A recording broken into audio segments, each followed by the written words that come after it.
Well, good afternoon, everybody. This is Barry Odell with the Mammoth Spring Church of Christ YouTube channel. It is Tuesday afternoon, April the 8th, 2025. Hope everybody is doing all right today. We are starting John chapter 5 this afternoon. Hello, Sheila. Good to see you. John chapter 5. And another one of Jesus's miracles, or signs, as John refers to them. We're going to try to cover the first 15 verses today of this chapter. Basically, just cover the miracle, and then we'll discuss, starting tomorrow, what happened after the miracle occurred. As always, if you have any questions or comments, feel free to use the live chat section. Once the live stream is over from YouTube, the comment section, of course, will be open. I'll upload the video to our Facebook channel, Facebook page. The audio is being recorded. That will be uploaded to our Podbean channel. If you would please give the video a like here on YouTube. If you've not done so, you can subscribe to the channel by clicking that little subscribe button in the bottom right-hand corner of your screen. You'll get notifications when we go live and things like that. All right, so here we are, John chapter 5, the first 15 verses. That is, like I said, that's the plan for today. Not a lot of comment to make in this first section, but we are going to spend some time on verses 3 and 4. So let's get started here. After this, there was a feast of the Jews. We don't know what feast. It's funny because I read several different commentaries. Hey, Lyle, good to see you. I read several different commentaries just to refresh my mind, help me out a little bit. And they all the commentaries say, we don't know which feast this was. But then they go into all the specifics of all the feasts. Okay, well, if you don't know which feast it was, I mean, I'm the kind of person, and maybe I'm too much like this. You don't know what feast it was, I'm not going to spend my time talking about all the different feasts and what the possibilities were. Here's what we know. Jesus was in Jerusalem, and it was around one of the feasts. So that's where I'm going to leave it. Pretty straightforward. Now, there is in Jerusalem. Now, notice how that is written. So if you think that John wrote towards the end of the first century, which many people do, many people think that the Gospel of John, 1st, 2nd, 3rd John, and then, of course, the book of Revelation was written in the mid to late 90s. Some people hold that they were written earlier than that. In the big picture, it really doesn't matter. Regardless, whenever John wrote this, whether it was 30 years after the fact or 60 years after the fact, he says there is in Jerusalem. I just find that a bit interesting. By the sheep gate, a pool, which is called in Hebrew Bethesda, having 5 porches. So I'm going to put a couple images here. I've mentioned this. I said yesterday that I was going to do this today. So here's just a general picture of, an artist's conception of what it looked like at that point in time. You have the Temple Mount there on the left hand of your screen, the fortress Antonia, and then to the right-hand side of the screen you have what's referred to as Bethesda. And then, of course, in that region you would have the Pool of Bethesda. Hey, Connie, good to see you. You didn't forget. Well, I'm glad you didn't forget. Glad you're here. All right, so like I said, that's an artist's conception of what Jerusalem looked like. Now, this Pool of Bethesda, as it says there in verse 2, there is in Jerusalem, by the sheep gate, a pool. So here is an image from, I guess you'd say, I don't know what year this picture was taken, but from modern times of this area, the region, the Pool of Bethesda. And you can kind of see right in the middle of the picture, you see those tall, slender columns standing up there. It's in that general region, what we're talking about. And then here's a better image of the Pool of Bethesda itself. There was a archaeological, what would you say, venture in, I believe it was 1896 in this region. And they found what is known as the Pool of Bethesda. And there were actually 2 pools. It was separated by a barrier. The pools were separated by a barrier, so it was either the pools of Bethesda or the Pool of Bethesda. It's the same thing, but they were the equivalent of about 2 Olympic-sized swimming pools. Now, I meant to look up the dimensions of an Olympic-sized swimming pool, but I forgot to. So if one of you would take on that task, tell us how big an Olympic-sized swimming pool is, well, then we can have that information for what it's worth. But that, again, that's just an archaeological site of the Pool of Bethesda. It's just interesting to know that stuff. And again, there's an image of what Jerusalem looked like at that time. So, the size of 2 Olympic pools, it had 5 porches. In fact, you notice there in the text, it says it has 5 porches. Some people use the word porticos. It's like covered walkways. And in that area, I'll tell you what, let me pull the picture of Jerusalem down here. All right, now you can see my ugly face again. In these 5 porches lay a great multitude of sick people, blind, lame, paralyzed. We're going to stop right there, and I have a reason for stopping right there. We'll come back to that text in just a minute. But thinking about this pool, size of 2 Olympic pools, 5 porches, it was, as they dug down, they realized that it was fed by an underground spring, much like the area that I live in here in Mammoth Spring. We have the spring right here.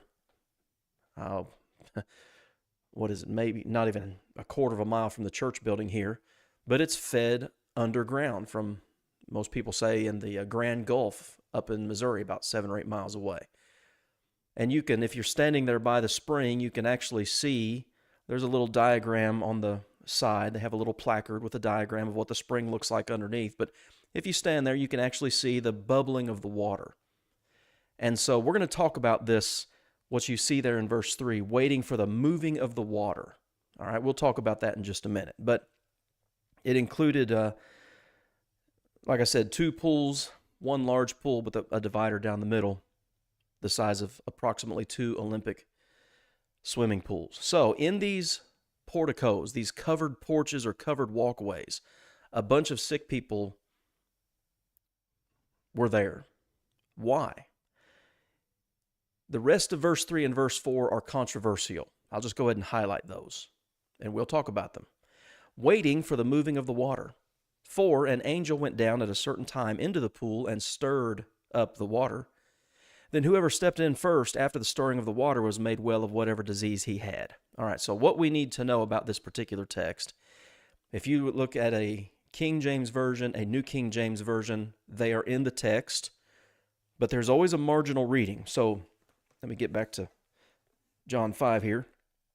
My marginal reading says that certain manuscripts omit the last part of verse 3 and all of verse 4, starting with the phrase from the waiting for the moving of the water all the way through verse 4 are not included in most modern English versions, although there will be a footnote in the margin. Connie, I know you use the American Standard Version. I don't remember. Are verses 3 and 4 in the American Standard Version, or is there some kind of marginalized note? I don't remember. So what does that matter? So here's what I want to do. Verse 3, waiting for the moving of the water, for an angel went down at a certain time into the pool and stirred up the water. And whoever stepped in first after the stirring of the water was made well of whatever disease he had. Now, why would verses 3 and 4 be in there? Well, the argument is, I'm going to skip here. The argument is that verses 3 and 4 explain verse 7. Jesus asked this man, do you want to be made well? Well, who wouldn't? Okay, this guy's been sick. We'll get back to it. He's been sick for 38 years. Infirm. We don't know exactly what that means. The Greek word for infirm is asthenia, and it means some kind of weakness, some kind of, he's incapacitated to some extent.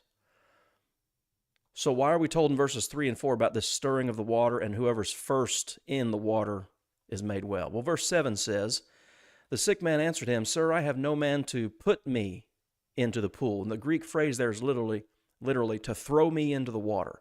I can't do it for myself, and I don't have anybody to do it when the water is stirred up. But while I'm coming, another steps down before me. So a lot of people think that, it is in the American Standard Version. Thank you. I thought it was, but I wasn't 100% sure. A lot of people say that verses 3 and 4, the last part of verse 3 and all of verse 4 were a marginal reading in the processes of the transmission and translation of ancient texts. All right. Okay, so it's bracketed. All right, it's bracketed in the American Standard Version. And even here on this Bible app, you see it has a footnote here. It talks about the versions that, what does NU stand for? The Nestle Aland? But anyway, the manuscripts that omit the last part of verse 3 and all of verse 4? Well, archaeology, like I said, has uncovered the pool and has discovered that underneath was a natural spring. So the water would be troubled. Why would they say an angel went down at a certain time? Well, because it seems when you look at verse 7 that that's what the people of the day believed. There's this natural underwater spring. You probably didn't, you probably didn't have too many spelunkers, cave divers at that time, underwater capacity during that time. So how would they explain this pool that all of a sudden bubbles up? And not only did they find this, but this was very mineral-rich water, according to these archaeologists. Well, it's probably, you might use the word, a superstition that an angel was involved here. And the effects of this mineral-rich water, there were positive effects to it. Was it miraculous healing? I don't think so. Now, we do know that there are benefits to mineralized water. There's no question about that. Warm water, springs, things like this. A lot of people look at the last part of verse 3 and all of verse 4 as at one time it was in the process of the transmission and translation of the text. It was probably a footnote that explained what verse 7 meant based on what people thought, and over time it found its way into the text. That you can do your own research on that. There's a lot of information out there on it. I watched it's like a 20-minute video this morning by Daniel B. Wallace on the textual validity or lack thereof for these particular verses. And he had some pretty interesting stuff. I made some notes, which if you've not studied this kind of stuff, it really doesn't help you out any, but there are all kinds of groups of manuscripts dating all the way back to the 2nd century of the New Testament. And verses 3 and 4, when the King James Version was translated, the text that they had, the received text, the Textus Receptus, they were in the text. Verses 3 and 4 were in the text. But there have been a lot of discoveries since the time of the King James Version that have helped us out a lot. And so, by way of example, it's absent in, he listed several. Like I said, this probably doesn't mean anything to you, and that's okay. This is more scholarly stuff, which I'm not that. But here are just the names of some of the texts where these verses are not found. One's called P66, one is called Aleph, and then you've got manuscript B, C, and D. But it's present in a few others. It's present in Byzantine texts, A, L, one called Itala. So it's like the manuscripts are kind of split on this. The argument is, well, when you get to verses 3 and 4, the oldest and most accurate Greek manuscripts do not have verses 3 and 4. That doesn't happen until about the 6th century. And it was probably, like I said, probably just a marginal note that was explaining what the man says in verse 7. I have no man to throw me into the water when the water is stirred up. For whatever that's worth, I gave you the information. You can do your own research. It's not anything that affects the text. It doesn't affect the inspiration of Scripture. It doesn't affect how you live your Christian life or anything like that. It's one of those things, and there are several texts like this in the New Testament, that it's present in some manuscripts and it's absent in others. And that's what happens sometimes in the process of transmission and translation. All right. Where were we? Let's get back to verse 5. Now, a certain man was there who had an infirmity 38 years. Like I said, this word infirmity, asthenia, means he had some kind of he was incapacitated in some way. Do you want to be made well? When Jesus looked at him, he knew this condition had been this way for a long time. Well, of course I do. But here's the problem. When the water bubbles up, and again, probably that mineral-rich natural spring from under the ground, I don't have anybody to throw me in the water. There's nothing miraculous about the pool of Bethesda. Okay? Here's the miracle. Rise, take up your bed and walk. And immediately the man was made well, took up his bed, and walked. There's an acronym for miracles that helps you remember what a true miracle is, because there are a lot of falsities, if that's a word, A lot of false miracles out there today. Biblical miracles were always, the three letters are IOU, immediate, observable, and undeniable. And the Bible verse that principle comes from, I'll just show you since we're talking about it. Acts chapter 4 and verse 16. This is when Peter had healed the man at the beautiful gate at the temple. And then they go into the temple and preach. And the enemies of the apostles are trying to figure out, what are we going to do with these guys? Okay? They're, as it says here in Acts 4:15, the enemies of the apostles are conferring among themselves. Why? What shall we do to these men? For indeed a notable miracle has been done through them. Notable, okay? It's evident to everybody who dwells in Jerusalem, and we can't deny it. Immediate, observable, undeniable. This man there in Acts chapter 3, when Peter told him, I don't have any gold or silver, but what I have I give to you. In the name of Jesus Christ, rise up and walk. And he immediately did that. And everybody knew it, including the enemies of the apostles. Same thing here. Rise up, John 5:8, take up your bed and walk. And immediately he was made well, took up his bed, and walked. And then you have this. And that was the Sabbath day. Remember, John's writing this, looking back on the, as we would say, looking back on the events of history. And so he notes, it was the Sabbath day.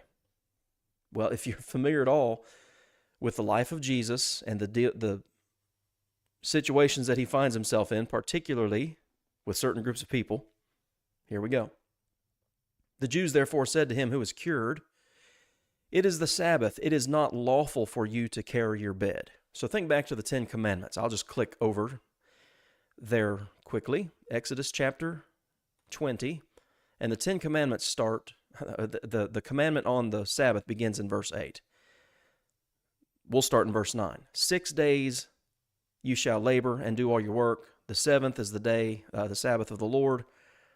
You shall do no work, and nobody within your gates shall do any work. Because God worked in 6 days and rested on the Sabbath day.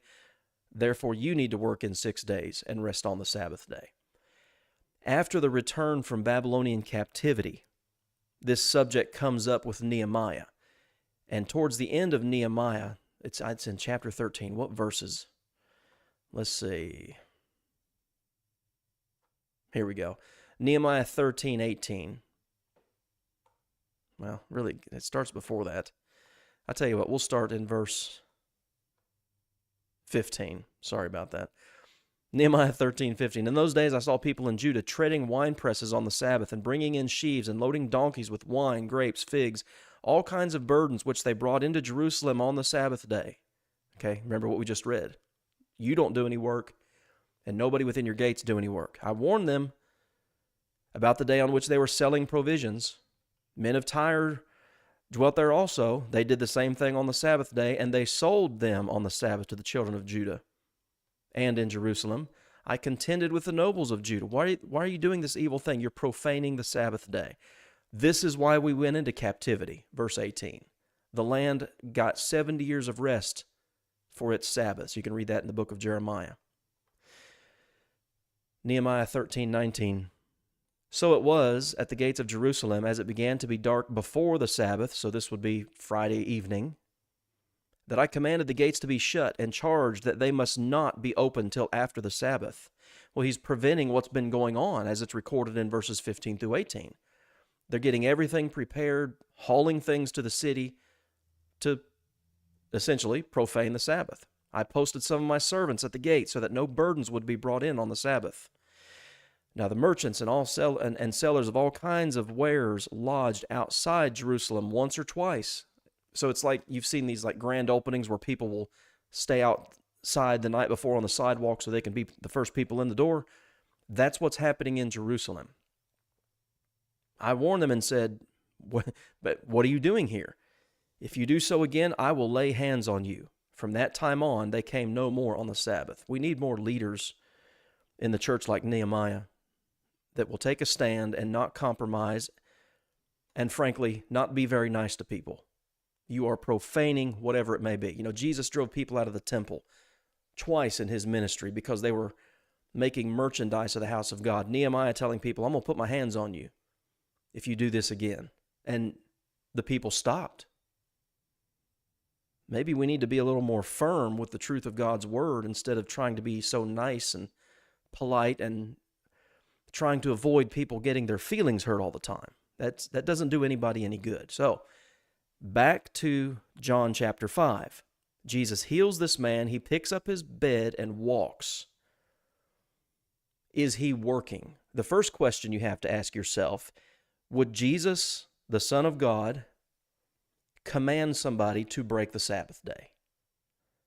And if you answer that yes, because look what happened here, then you don't really understand what you're saying. Jesus did not command this man to break the Sabbath law. Nehemiah instituted that because of what you might call extenuating circumstances. Those people were absolutely violating the Sabbath, and he handled it, and I guess in the only way suitable for his time. But to make up your bed and walk away, that's not work. That's not labor intensive. So what we see happening here is much like you read in Mark chapter 7, where the Jews had many traditions that they followed, the washing of pots and cups and platters and the washing of hands. You did have a word from God, obviously, on the Sabbath, but they went to an extreme with what you could or could not do on the Sabbath day. Making your bed and leaving somewhere is not walking. Okay, so knowing all of that information, the Jews therefore said to him who was cured, "It is the Sabbath. It is not lawful for you to carry your bed." Again, what did Jesus tell him? Rise, take up your bed, and walk. Jesus did not command this man to break the Sabbath law. He answered them, "He who made me well said to me, take up your bed and walk." It's like he recognizes whoever this guy was. All right, I've been laying at this pool for 38 years with some type of incapacitation. This guy comes along and says, "Rise, take up your bed and walk," and I can rise and take up my bed and walk immediately. I'm not going to argue with him. I'm going to do what he tells me to do. This man recognizes the authority of Jesus in this miracle. And that's the thing. There's no, up to this point in time, okay, so going back up into the text, when Jesus starts the conversation with this man, do you want to be made well? There's no indication that this man knew Jesus. So far as we know, he had never met Jesus. He didn't know the ability that Jesus had. He simply is asked a question, do you want to be made well? Well, who wouldn't? But by the very fact that immediately he took up his bed and could walk, he knew that this man had done nothing wrong. You and I can know that this man had done nothing wrong. And so, he who made me well said, take up your bed. I'm not going to argue with that. Well, who was it? Who is this man? And here again is the proof. Verse 13 is further proof that this man didn't have faith to be healed. So that's another, I guess that's an incidental, kind of a side lesson from this particular text. There are a lot of people who believe in faith healing today, and they call it faith healing. The person to be healed needs to have the faith to be healed. And I myself was in that conversation with somebody on one occasion. He was a charismatic preacher, an Assembly of God preacher. We started having lunch together and studying the Bible together once a week. And on one occasion, we were heading back to my house. I drove him to lunch, and we rode there together and back. And before we got out of the car at the house so he could get in his car and leave, he reached over the console and he grabbed me by the hand. He said, "I want to pray with you." I was like, well, okay. And he started praying for me that I would have enough faith to be healed of my diabetes. I'm a type 1 diabetic. Okay. So he said his prayer, squeezing my hand the whole time. And when he finished, he looked up and he said, "Did you feel that?" And I'd never had an experience like that before. I said, "What do you mean? Feel what?" He said, "I prayed for you to be healed. Did you feel it?" I said, "Well, I heard what you said, but I'm still a diabetic." He said, "You need more faith." Faith healing. There's no indication that this man had any faith. He was just asked a question by a man he didn't know. Do you want to be made well? Why not? People believe things and say things that are completely unbiblical like that in order for these people of the first century to be healed, they needed to have the faith to be healed. It's just not true. Now, there are cases of you seeing that happen. There's no question about that, particularly within the life of Christ, because people knew about him and they knew his power, and that's in fact why they came to him.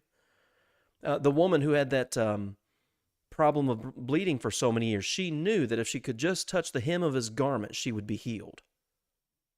Anyway, this man didn't. But he knew that there was something special about the man. So who is it? Well, the one who was healed didn't know who it was. He didn't have any faith in Christ. He didn't even know who Jesus was. For Jesus had withdrawn, a multitude being in that place. Afterward, Jesus found him in the temple and said to him, "See, you have been made well. Sin no more, lest a worse thing come upon you." There's a lot of discussion about exactly what that means in verse 14. Does that mean that he was made infirm because of some sin he was committing? I can see that that's a possibility. Or does it mean that if you go back into sin, that the worst thing is not some physical malady, but you're going to lose your soul? I don't know. It could be either one of those. I think either one makes sense. It really doesn't matter. Whatever the case may be, stop sinning, or something worse will come upon you. That's pretty good advice. The man departed and told the Jews that it was Jesus who made him well. So there's now a second encounter, and we're going to stop here today. That's where verse 16 picks up, with the second encounter with the Jews. Okay, so in their mind, he has violated the Sabbath day. I guess we'll just go ahead and read verse 16. For this reason, the Jews persecuted Jesus and sought to kill him, because he had done those things on the Sabbath. Well, a violation of the Sabbath day, that is, you go back to, Exodus 22 and 23? That's one of the causes for capital punishment under the law of Moses. But I don't want to get any further in John chapter 5 today. Hey, David. David says, I believe there was a man picking up sticks, and he was stoned to death right after. Yeah, I think that's in the book of Numbers, maybe. Let me see if I can find it here just quickly. I appreciate you guys being on here today, by the way. We're winding down, so if you have not done so, please give the video a like there on YouTube. That helps out. Well, picking up sticks is not in the New King James. I thought it was. Let's just do sticks. Numbers 15:32, David. That's what you're talking about. Numbers 15. Yeah. So again, capital punishment was on the table for a violation of the Sabbath law. But that's the thing. Jesus didn't violate the Sabbath law. He violated a tradition of the Jewish leadership. There's your problem. All right, guys, that's what I've got for today. John 5. I guess we did 1 through 16. 16 should go right there after 15 in that particular section, but whatever. Again, I appreciate you being on here today. Like the video. I'll share the YouTube link onto our Facebook page, Church of Christ at Mammoth Spring. The audio is recorded. It will be on our Podbean channel. And I appreciate you guys being on here today. Connie says it's strange how many think the Sabbath is Sunday. Yeah, I've even heard, Constantine did that. He changed Sabbath to Sunday. No, he didn't. There's so many things, just like faith healing, like I was talking about a minute ago. There's so many things that people believe, and biblical things, and they believe them just because somebody said something about it. Like Constantine changed Sabbath to Sunday. Or like you say, that Sunday is the Christian Sabbath. Well, if that's the case, you can only travel a certain distance. Sabbath day's journey, remember Acts chapter 1 is mentioned, that's about 2/3 of a mile. So if you have to drive any further than that to go to worship, you violated the Christian Sabbath and you should be stoned to death.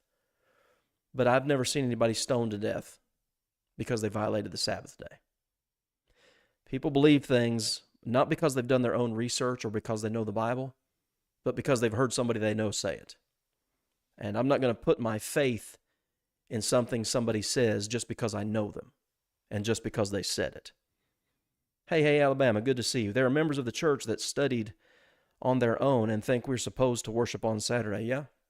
And there was a movement back several years ago where churches were offering Saturday communion because Sunday's a family day. You know, a lot of people work Monday through Saturday, and so we'll offer communion on Saturday evenings, and then Sunday can be your family day. That's so convenient and thoughtful of those people, isn't it? Anyway, hope you picked up on my sarcasm there. Okay, guys, that is all. I appreciate you being on here today. Appreciate the live chat. And we'll be back tomorrow at 2 o'clock. I don't know how far we'll get, but we'll start in John 5:16. So hope to see you then. Have a good day, and thanks for being here.